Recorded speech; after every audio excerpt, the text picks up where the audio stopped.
이 시간 은혜 받을 하나님의 말씀은 신약성경 야고보서 1장 12절로 18절 말씀까지입니다.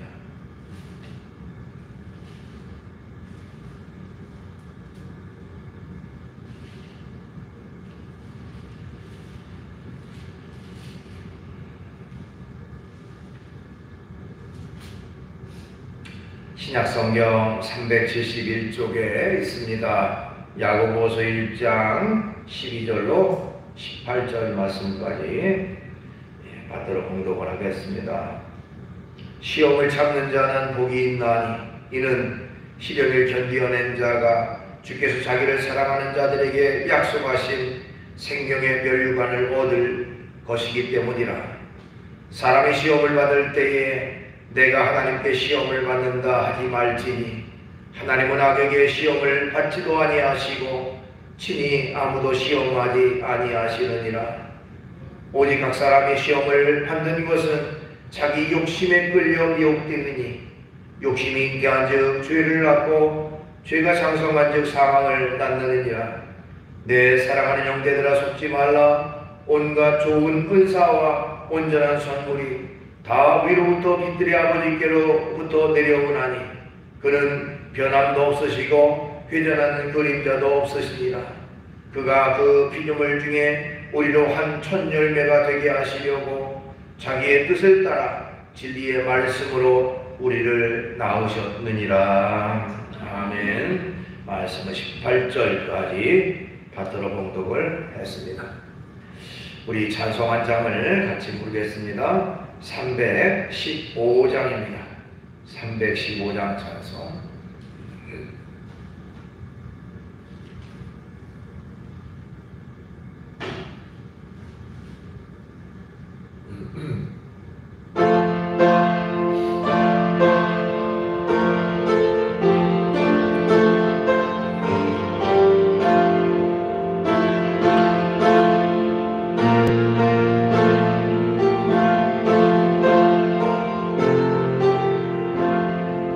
내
오늘 주어진 본문 말씀 가지고 하나님을 오해하지 말자, 하나님을 오해하지 말자, 이런 제목의 말씀으로 은혜를 같이 나누려고 합니다.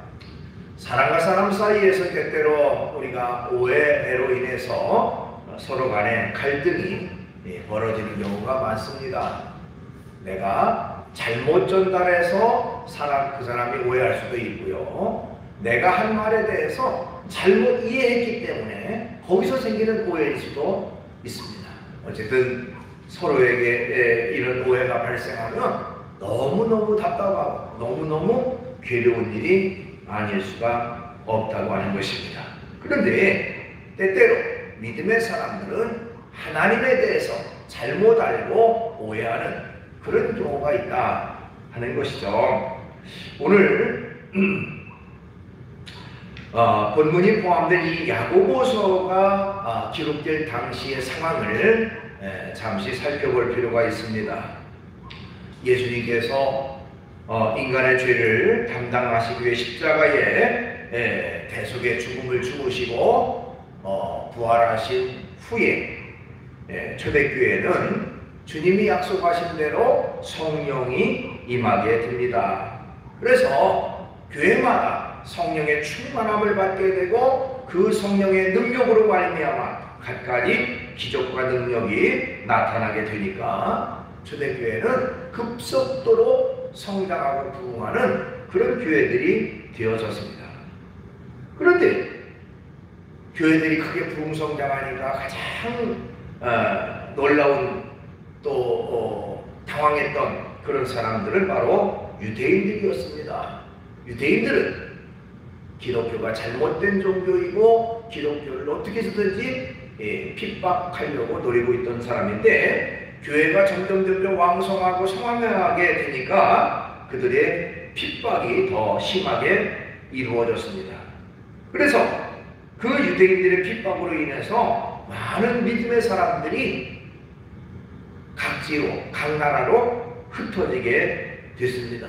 그 흩어진 무리들을 우리는 디아스포라 이렇게 설명을 합니다. 디아스포라. 믿음을 지키기 위해서 외지로 흩어진 사람들이 디아스포라였어요. 우리가 생각할 때 믿음 생활하다가 고난과 핍박을 받아서 외지로 나갔으면 거기에서는 잠잠하게 있을 것으로 생각했습니다만은 외지에 나가서 더 열심히 믿음 생활하고 신앙생활하고 가는 곳마다 교회를 세우고 있었던 것이죠. 자, 어쨌든 고난과 핍박을 피해서 각지로 흩어져 있는 이 그리스도인들에게 위로하고 그들을 권면하기 위해서 바로 야고보라고 하는 사람이 편지를 썼는데 그게 바로 야고보서라고 하는 책이 되어지는 것입니다.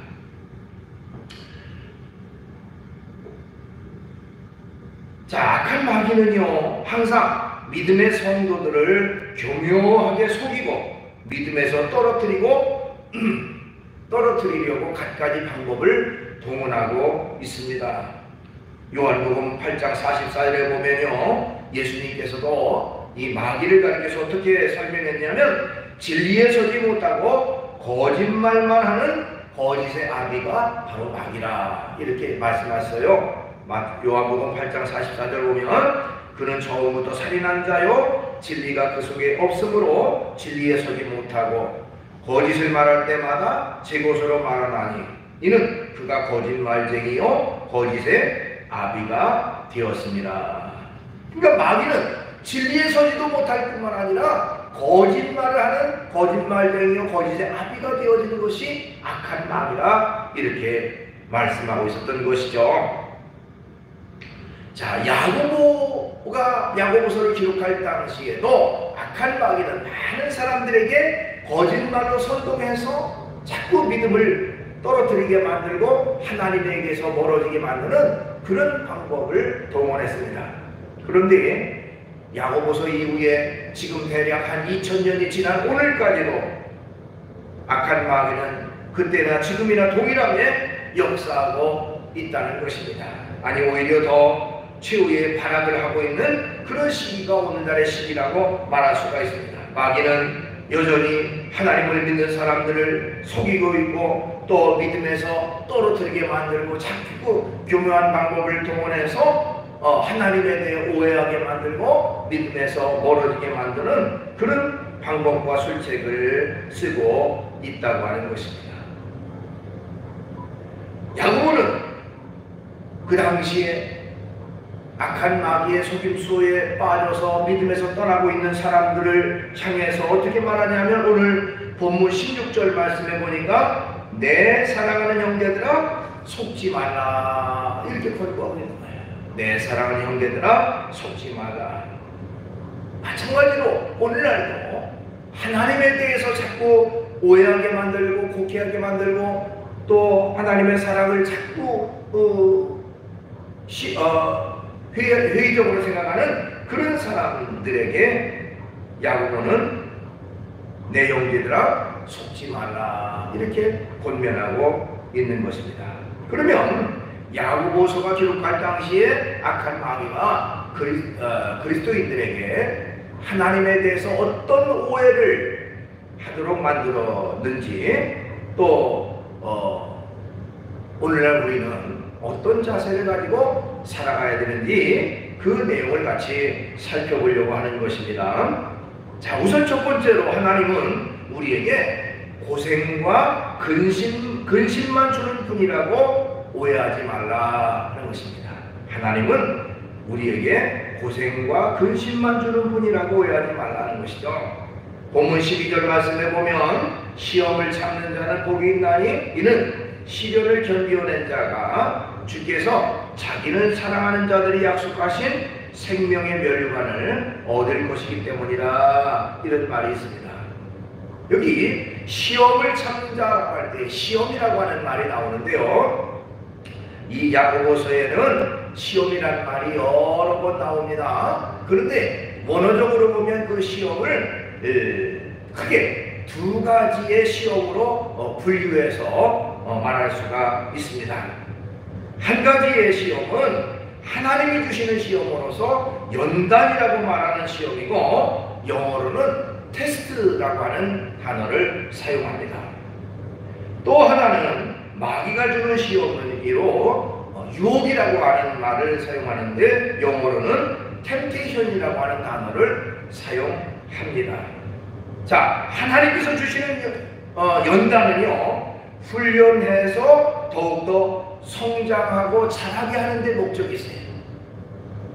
그러니까 연단이라고 하는 것은 우리를 더 강하게 만들고 굳세게 만들고 성장하게 만들고 더 올바로 자라게 만드는데 그 시험의 목적이 있다고 할 것 같으면 마귀가 주는 시험, 즉 유혹은 우리로 하여금 넘어뜨리고 쓰러뜨려서 우리를 망하게 하는데 그 목적이 있다는 거예요. 하나님을 떠나게 하는데 목적이 있다는 것입니다. 그러니까 똑같은 시험이라고 우리 성경에는 기록되어 있지만 하나님의 시험과 마귀의 시험에는 하늘과 땅 사이에 그런 차이가 있다고 하는 사실을 우리가 기억해야 됩니다. 그러면 여기 오늘 조금 전에 봤던 이 12절 말씀에 시험을 참는 자는 복이 있나니 하는 말 속에 시험이라는 말은 바로 하나님이 주시는 연단의 시험을 말합니다. 하나님의 시험은 우리를 더욱더 강하게 하시려고 단련하고 훈련하는 시험이라고 말할 수가 있습니다. 그 시험을 잘 이기면 우리는 더욱더 강해지고 더욱더 온전해지는 그런 모습으로 살아가게 되어지는 것입니다. 여러분, 이스라엘 백성들이 애굽에서 나와서 가나안 땅으로 갈 때에 하루아침에 단번에 가나안 땅으로 들어가지 않았습니다. 무려 40년 동안이나 광야 생활을 했어요. 광야. 그야말로 먹을 것이 없고 목마르고 또 험한 그 광야의 길을 무려 40년 동안이나 살아가게 하셨습니다. 자, 하나님께서 이렇게 광야 40년 동안을 생활하게 하신 목적이 어디 있는가? 그 목적이 이스라엘 백성으로 하여금 광야에서 고생하다가 또한 광야에서 죽으라고 하는 그런 목적이 결코 아니라고 하는 것입니다. 광야를 통과해서 가나안에 들어갈 수 있는 그런 사람들을 준비시키고 훈련시키는 과정이었다는 것입니다. 믿음의 훈련을 하고요. 또한 인내의 훈련과 온갖 어려움 속에서 그것을 이길 수 있는 그런 연단의 훈련을 하게 하셨다는 것입니다. 그러니까 광야의 연단은 백성들을 괴롭히려고 백성들에게 고난과 고통을 주려고 하는 목적이 거기에 있는 것이 아니라 하나님의 놀라운 사랑과 은혜의 과정이었다라고 말씀드릴 수가 있는 것입니다. 야고보서가 기록할 당시에도 그리스도인들은 여러 가지 시험이 있었습니다. 그 중에서 바로 마귀 사탄이 주는 여러 가지 유혹과 시험들이 많이 있어서 그리스도인들로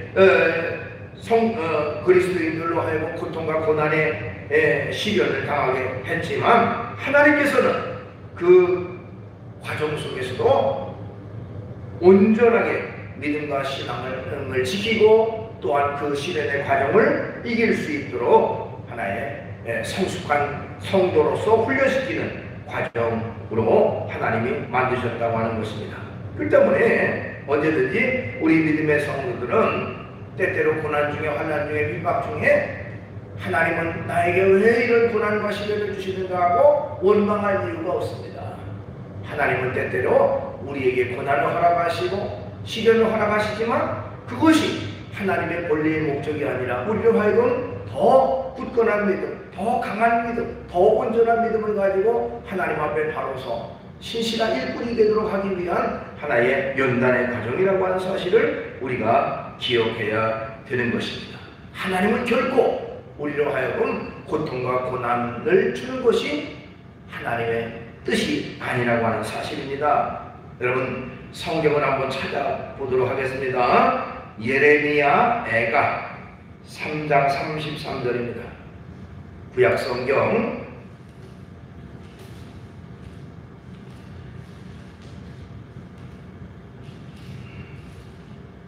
이사야, 예레미야 다음에 예레미야 애가가 있어요. 예레미야 애가 3장 33절 1147쪽에 있습니다. 구약성경 1147쪽 구약성경 1147쪽 예레미야 애가 3장 33절 말씀 우리 같이 맞춰 읽도록 하겠습니다. 시작. 주께서 인생으로 고상하게 하시며 근심하게 하심은 본심이 아니시로다. 아멘. 그러니까 때때로 고생하고 고통받고 어려움 중에 있는 거 그거 허락하시는 거 그건 하나님의 본심이 아니에요. 그걸 목적으로 하는 것이 아니라 우리를 하여금 더 강하게 하려고 더 온전하게 하려고 주시는 일시적인 고난이라고 하는 사실을 우리가 기억해야 됩니다. 그 때문에 언제든지 우리가 기억할 것은 하나님은 우리에게 고생과 근심만 주는 분이 아니라 우리를 연단하셔서 더 온전하고 더 강하게 하시는 하나님의 본래의 모습이다, 본래의 뜻이라고 하는 사실을 우리가 기억해야 되는 것입니다. 그 다음에 두 번째로 하나님에게 어떤 오해를 하는가? 하나님은 우리를 악에 빠뜨리는 분이라고 오해하지 말라는 것입니다. 우리를 악한 길로 인도하는, 즉 악에 빠뜨리는 분이라고 오해하지 말라. 자, 야고보서 1장 오늘 본문 13절 11절 15절에 보니까요, 사람이 시험을 받을 때에 내가 하나님께 시험을 받는다 하지 말지니 하나님은 악에게 시험을 받지도 아니하시고 친히 아무도 시험하지 아니하시느니라. 오직 각 사람이 시험을 받는 것은 자기 욕심에 끌려 미혹됨이니 욕심이 잉태한즉 죄를 낳고 죄가 장성한즉 사망을 낳느니라 하는 말이 있습니다. 자, 마귀 사탄의 유혹에 넘어가서 자신이 죄를 범해놓고서 하나님이 왜 나를 그런 환경에 몰아넣어서 나로 하여금 죄를 짓게 만드십니까? 이렇게 원망하는 사람들이 있다는 것입니다. 하나님이 나를 그런 환경에 놓아놓지만 않았어도 내가 죄를 짓지 않았지 않았습니까? 하고 발뺌하는 사람들이 있다는 것입니다. 자, 여러분, 하나님이 죄를 짓게 하려고 일부러 그런 환경에 몰아넣으셨을까요? 결코 아닌 것입니다. 하나님은 그런 하나님이 아닙니다. 하나님은 사람을 인격적인 존재로 만드셨습니다. 그래서 우리가 인격적 존재, 그런 얘기를 하죠. 인격. 근데 그 인격이라고 하는 것은 스스로 선택하고 스스로 행동할 수 있는 그런 권리를 말합니다. 즉 그것을 기독교 신학에서는 자유의지라고 하는 말로 사용해요. 자유의지. 내 스스로 판단하고 내 스스로 행동할 수 있는 의지력을 인간에게 주셨다고 하는 것입니다. 그러니까 하나님께서 인간을 창조하신 것은 그저 기계적으로 로봇과 같이 조종에 의해서 아무런 의지력 없이 움직이는 그런 기계와 같은 존재로 만드신 것이 아니라 스스로 판단하고 스스로 행동할 수 있는 그런 자유의지적 존재로 만드셨다고 하는 사실입니다. 그런데 여러분, 내가 판단하고 내가 행동을 하는데요, 자유의지가 있는데 그것은 내 마음대로 내 멋대로 하라고 하는 의미가 아니고 내가 판단해서 내가 행동했으면 거기에 따르는 책임도 내가 져야 한다고 하는 의미가 그 속에 포함되어 있는 것입니다. 그러니까 내가 선택했으면 그 선택에 대한 책임 또한 나에게 있다고 하는 사실을 우리가 기억해야 된다는 것이죠. 자신의 선택에 대해서 자신이 책임져야 한다는 것입니다. 선을 행하는 것도 자신의 책임이요, 악을 행하는 것도 자신의 선택에 대한 책임이 되어지는 것입니다. 하나님의 뜻을 선택하는 것도 마귀의 뜻을 선택하는 것도 역시 자신에게 있다고 하는 것입니다. 그리고 그 자신의 선택의 책임을 다른 사람에게 전가해서는 안 되고 더군다나 하나님에게 전가해서는 안 되는 것이죠. 하나님이 왜 이런 환경에 나를 처하셨습니까? 판단할 이유가 없습니다. 그건 자기 자신의 선택 여하에 의해서 결과적으로 이루어진 것이기 때문에 그렇습니다. 어떤 행동의 결과는 자신의 선택 여하에 있는 것이죠. 그 때문에 다른 사람 때문에, 하나님 때문에 내가 죄 가운데 빠졌습니다라고 항변할 이유가 없다는 것입니다. 그래서 오늘 아까 보았던 본문 14절 말씀에 오직 각 사람이 시험을 받는 것은 자기 욕심에 끌려 미혹됨이니 이렇게 말하고 있습니다. 하나님 때문에 시험받는 것도 아니고 사람 때문에, 다른 사람 때문에 그런 유혹죄 가운데 빠진 것이 아니라 오직 자기의 욕심에 끌려 미혹되었다. 자기 욕심 때문에 결국 결과적으로 그런 결과가 이루어졌다는 것이죠. 자기 자신의 잘못된 선택이 결과적으로 그런 행동으로 연결됐다고 하는 것을 말하고 있습니다. 또한 이어서 15절에 욕심이 잉태하여 죄를 낳고 죄가 장성한 즉 사망을 낳느니라 이렇게 말하고 있어요. 결국 자기의 욕심이라고 하는 것이 시험에 빠뜨리게 만들고 시험이 점점 많아지면 죄 가운데 빠져 결국 사망, 자기 파멸이라고 하는 결과로 연결된다고 하는 것입니다. 그 때문에 하나님에게서 오해하지 말 것은 하나님은 우리를 악에 빠뜨리는 분이 아니라 하나님 악한 가운데 빠지는 것은 결국 자기의 욕심에 끌려 미혹되어 결국 자기 스스로 잘못된 선택으로 인해서 죄 가운데 빠지는 그런 결과가 되어진다고 하는 사실을 우리가 기억해야 되는 것입니다. 그 다음에 또 우리가 기억할 것은 하나님은 인색한 분이다 하는 오해를 하지 말라 하는 것입니다. 야고보서가 기록될 당시에 살았던 성도들 가운데는 아마도 그런 생각을 갖는 사람이 있었다고 그래요. 하나님은 전능하시고 풍성하신 하나님이지만 자신에게만은 인색한 분이다. 자신에게만 참 복을 주지 않는 분이라고 그렇게 오해하는 사람들이 많이 있었다고 하는 것입니다. 그런데 야고보는 그 오해를 풀라고 하나님에 대해서 소개하고 있는데 17절 상반절에 보면 각양 좋은 은사와 온전한 선물이 다 위로부터 빛들의 아버지께로서 내려오나니 이렇게 말하고 있습니다. 그러니까 우리에게 주어지는 각양 은사, 각양 축복들이 바로 하늘로부터, 하나님에게로부터 주어진다고 하는 것을 말하고 있습니다. 하나님은 온전한 선물을 예비하시고 우리에게 부어주시기를 기뻐하시는 하나님이라, 가장 좋은 것을 준비해놓고 지금 기다리고 있는 하나님이라고 말하고 있습니다. 하나님의 천국 창고에 무궁무진한 하나님의 축복과 은혜를 가득 채워놓고 우리로 하여금 우리를 기다리고 있다는 거예요. 우리에게 주시려고. 그렇기 때문에 그런 하나님, 우리에게 풍성한 복과 은혜를 주신 하나님으로 우리가 기억해야 된다는 것이죠. 뿐만 아니라 그 하나님의 무궁무진한 복을 받기 위해서는 하나님 앞에 기도하는 것입니다. 부르짖어 기도할 때에 하나님이 응답하시고, 기도할 때에 하나님의 은혜와 복을 우리에게 주신다고 하는 것입니다. 요한복음 14장 14절, 내 이름으로 무엇이든지 내게 구하면 내가 행하리라. 하나님께 구하면, 하나님 앞에 기도하면 하나님이 이루어 주시겠다고 약속하였습니다. 히브리서 4장 16절에도 그러므로 우리는 긍휼하심을 받고 때를 따라 돕는 은혜를 얻기 위하여 하나님의 은혜의 보좌 앞에 담대히 나갈 것이니라. 때를 따라 돕는 은혜, 그것을 받기 위해서 하나님 앞에 나아가자라고 말하고 있습니다. 하나님은 이처럼 은혜가 풍성하신 하나님이고 또 우리에게 축복과 은혜를 베푸시기를 기뻐하시는 하나님이십니다. 때문에 그 풍성한 하나님께 날마다 가까이 나갈 뿐만 아니라 하나님 앞에 기도함으로 우리의 모든 필요한 것들을 채움받고 공급받는 그런 우리의 삶이 되어야 되는 것입니다.